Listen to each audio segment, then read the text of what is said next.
அவங்களுக்கு நம்ம ஆலயத்தினுடைய அருமை பெருமைகள் என்ன, இந்த ஆலயத்தில் இருந்தது அனுபவிக்கின்ற சித்தநாதர் பெருமானுடைய கருணையால் என்னென்ன அற்புதங்கள் அதிசயங்கள் இந்த ஆலயத்தில் நடந்திருக்கின்றது என்பதை சொல்லி நீங்களும் அதை அறிந்து கொள்ள வேண்டும் என்ற ஒரு நல்ல வேலையில இந்த ஒரு நிகழ்ச்சியாக நாம் இங்கே எல்லோரும் அமர்ந்திருக்கின்றோம். போக்க முடியாத தோஷங்களை போக்கக்கூடிய நேரம் தான் இந்த பிரதோஷ நேரம். நீங்க எத்தனை சாதகங்களை போய் ஊர் ஊரா தோசையில போய் சுற்றுறாலும் தோசம் இருக்குன்னு தான் சொல்லுவோம். ஆனா போக்கக்கூடிய தன்மை எந்த தோசையும் கிடையாது. அதனால அத்தனை தோஷங்களை நீக்கக்கூடிய இந்த பிரதோஷ வேலையில நம்ம எல்லாரும் இன்னைக்கு இந்த அர்த்தம் அழகமே தாயார் ஒன்னாய சித்தநாதர் பெருமானுடைய ஆலயத்துல எழுந்தருள் இருக்கிறோம், இங்க உட்கார்ந்து இருக்கிறோம் அப்படின்னா அதுக்கு முதல் காரணம் அவர் தான். சிவபெருமான் கூப்பிடாம நம்மளால சிவன் கோயிலுக்கு வர முடியாது. சிவபெருமான் கூப்பிடாம நம்ம சிவன் வழிபட முடியாது. அப்படிப்பட்ட சிவபெருமானுடைய திருவர்களோடு இந்த ஆலயமாகப்பட்டது சென்னை கோவூர் தைலந்தோப்பு பகுதியிலே எழுந்தருள் அருள்பாலிக்கின்ற அழகம தாயார் உடனாய சித்தநாதர் பெருமான் திருக்கோவில். இந்த கோவிலுக்கு கடந்த ஒரு 15 வருட காலமாக அந்த ஆலயத்துக்கு வந்துட்டு போயிருக்கோம். அவங்க எல்லாருக்கும் தெரியும். அப்படி ஆலயத்துக்கு வந்த நாங்க பெற்றது நிறைய. அதனாலதான் இவ்வளவு சந்தோஷமா இவ்வளவு ஆனந்தமா உங்களோட சேர்ந்துட்டு நாங்க ஆடி பாடுறோம்னா சிவபெருமான் எங்களுக்கு கொடுத்துருக்கிறது அவ்வளவு சந்தோஷம். சரி, எங்களுக்கு கொடுத்த சாமி உங்களுக்கு கொடுத்தாரா? உங்களுக்கும் கொடுக்கும். எப்ப கொடுக்கும்னா எப்ப நீங்க முழுமனதோட சிவத்தை சிவமாக நீங்க சிந்திக்கிறீங்களோ அப்ப சிவபெருமான் உங்களுக்கு அருள் கொடுக்கும். இந்த மாதிரி அடியார்கள் கூடுகின்ற போதெல்லாம் நீங்க எப்பொழுதெல்லாம் அடியார்கள் கூடுகிறீர்களோ அப்பதான் சிவனை பத்தி பேசணும், சிவனை பத்தியே சிந்திக்கணும். அடியார்கள் கூடுறோம்னா வேற விஷயங்களை பேசணும். அது குறிப்பா பிரதோஷ காலங்கள்ல வந்து நம்ம அப்படி இந்த ஆலயத்தை பொறுத்தளவுல என்னுடைய அனுபவத்தின் காரணமாக நான் சொல்றது என்னன்னா, இது ஒரு பிரார்த்தனை ஸ்தலம். பரிகார ஸ்தலத்துல சில ஆலயங்களை போய் சில பரிகாரங்கள் செய்வாங்க. இப்ப காலகஸ்தி போனீங்கன்னா ராமதோஷம் கழிக்கலாம் அப்படின்னு சொல்லுவாங்க. இது சொல்றாங்களா இல்லையா? அது மாதிரி இது வந்து எப்படின்னா பிரார்த்தனைனா வேண்டுதல். நம்ம என்னெல்லாம் சாமிகள் நீங்க வேண்டுறீங்களோ அதெல்லாம் நடந்து. குழந்தை பாக்கியம் இல்லாதவர்களுக்கு குழந்தை பாக்கியம், திருமணம் ஆகாதவர்களுக்கு திருமணம் கைவிடும் விரைவாக, வேலை வாய்ப்பு இல்லாதவர்களுக்கு வேலை வாய்ப்பு கிடைக்கும், வீடு கட்டணும் அப்படின்னா நம்ம சாமிகள் சொல்லலாம். அப்படி நமக்கு என்ன வேண்டுமோ அது வேண்டியதை வேண்டியவாறு செய்யக்கூடிய இறைவன் தான் இத்தலத்தில் எழுந்து அருள்பாலிக்கின்ற சித்தநாதர் பெருமான். இது எப்படியா நீங்க சொல்றீங்கன்னா பல உதாரணங்கள் நமக்கு எத்தனையோ அடியார் பெருமக்களுக்கு வர்றாங்க, நமக்கு பொருட்களை சொல்றாங்க, சிவபெருமான அர்ச்சனை பண்றாங்க, அபிஷேகம் பண்றாங்க, அவங்களுடைய காரியங்கள் எல்லாம் வெற்றி திரும்ப நமக்கே வந்து ஐயா நம்ம கோயிலுக்கு வந்தோம், எங்களுக்கு குழந்தை பாக்கியம் கிடைச்சது, எங்களுக்கு என் குழந்தைக்கு கல்யாணம் ஆச்சு, இப்படி நிறைய ஐயார்கள் வந்து ஒவ்வொரு நாளும் எங்களுக்கு சொல்லிட்டே இருக்கிறாங்க. அது எங்களுக்கு தான் சொல்றாங்கன்றத நாங்க உங்களுக்கு சொல்றதுக்கு தான் தெரியும்.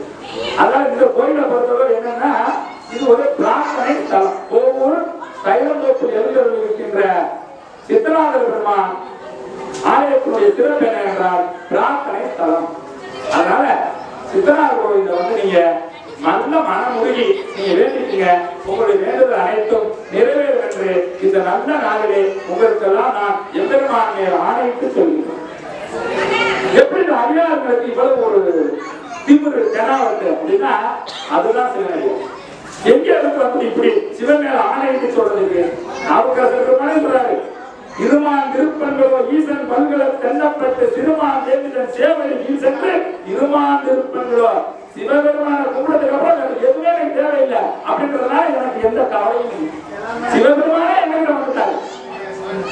ஏன் நான் சொல்றேன்னா நீங்க எல்லாம் எப்படி சிவனை கும்பிடுறதுக்காக கதையை சொல்லணும். இந்த நீங்க வந்து நீங்க ஒரு கதை கேட்கணும், ஏன் சிவன் கோயிலுக்கு வரணும், ஏன் சிவனை கும்பிடணும் ஒரு கதை. இன்னைக்கு நீங்க அதை காலார கேட்கணும், சிவபெருமான பத்தி காலார கேட்கணும். அவிநாசி அப்பவே என்று காலார கேட்டாலே உங்களுக்கு பாவம் போயிடும்.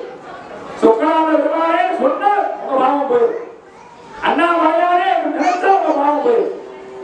அப்படிப்பட்ட சாமி சாமி. அப்ப இன்னைக்கு நம்ம என்ன பண்ண போறோம், இந்த சிவ சிவ உங்க எல்லாரும் எத்தனை வாடி போனது, எத்தனை வாடி போனாலும் வருஷம் வருஷம் நாங்க இங்க சொல்றீங்க போயிட்டே இருக்கிறோம். ஆனா எங்களுடைய